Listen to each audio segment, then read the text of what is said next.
Readings. இன்னைக்கு நம்ம டிவோஷனில் எதை பற்றி பார்க்க போறோம்னா, தேவனுடைய குணாதிசயத்தையும் தேவனுடைய சத்தியத்தையும் நம்ம பார்க்க போகிறோம். கிறிஸ்தவர்களாகிய நாம் தேவனை அறிந்தவர்கள் என்று சொல்லி நம்ம அறியாதவர்களைப் போல இந்த உலகத்தில் நம்ம நடக்க முடியும். அதுதான் யோவான் 14 கிறிஸ்து சொல்கிறார். இந்த இடத்துல நம்ம ஒரு டயலாக் நம்ம பார்க்குறோம். இந்த இடத்துல அதை நம்ம படிக்கலாம். யோவான் 14:7 வசனத்திலேருந்து நம்ம படிக்கிறோம். என்னை அறிந்தீர்களானால் என் பிதாவையும் அறிந்திருக்கிறீர்கள். இது முதல் நீங்கள் அவரை அறிந்தும் அவரை கண்டும் இருக்கிறீர்கள் என்றார். பிலிப்பு அவரை நோக்கி, ஆண்டவரே, பிதாவை எங்களுக்கு காண்பியும், அது எங்களுக்கு போதும் என்றான். அதற்கு இயேசு, பிலிப்புவே, இவ்வளவு காலம் நான் உன்னோடே கூட இருந்தும் நீ என்னை அறியவில்லையா? கிறிஸ்து அவர்களோடு கூட இருந்தும் பிலிப்பு எங்களுக்கு தேவனை காண்பீங்க அப்படின்னு சொல்றான். தேவன் இயேசு கிறிஸ்து அதுக்கு முன்னாடி தான் சொன்னார், என்னை நீ பார்த்திருந்தனா என்னோட பிதாவை நீ பார்த்த மாதிரி அப்படின்னு. ஸோ கிறிஸ்துவுடைய குணாதிசயம், கடவுளுடைய குணாதிசயம், இயேசு கிறிஸ்து சொல்றாரு, என்னை கண்டிருந்தால் பிதாவை நீர் கண்டிருக்கிறேன் அப்படின்னு சொல்லும் போது தேவனுடைய குணாதிசயம் என்னன்னு நம்ம பார்க்குறோம். இந்த இடத்துல என்ன நம்ம பார்க்குறோம்னா, பிலிப்பியர்கள் அப்போஸ்தலன் பவுல் எழுதுறாரு, இந்த சிந்தை உங்களுக்குள்ளும் இருக்கணும் அப்படின்னு, ஒரு கிறிஸ்துவனுக்குள்ளேயும் இருக்கணும் அப்படின்னு.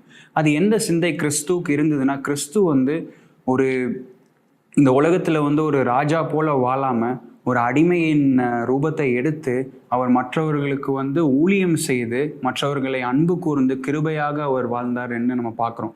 அதை நம்ம யோவான் 13 நம்ம பார்க்குறோம். என்னன்னா, இயேசு கிறிஸ்து சீடர்களுடைய கால்களை கழுகுறாரு. ஸோ அது தான் ஒரு சர்வன்ட்டோடைய ரோல் எடுத்து அவங்களுக்காக ஊழியம் செய்கிறார்.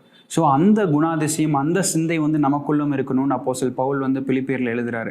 இயேசு கிறிஸ்து மரணத்திற்கும் தேவனுக்கு கீழாக ஒப்பு கொடுத்து அந்த ஒரு அடிமையின் ஸ்தானத்தை எடுத்து, நமக்காக அடிமையின் ஸ்தானத்தை எடுத்து ஒரு ஊழியம் செய்து நடந்தார். அதை தான் இயேசு கிறிஸ்து ஒரு புதிய கட்டளையாகவும் கொடுக்குறார்.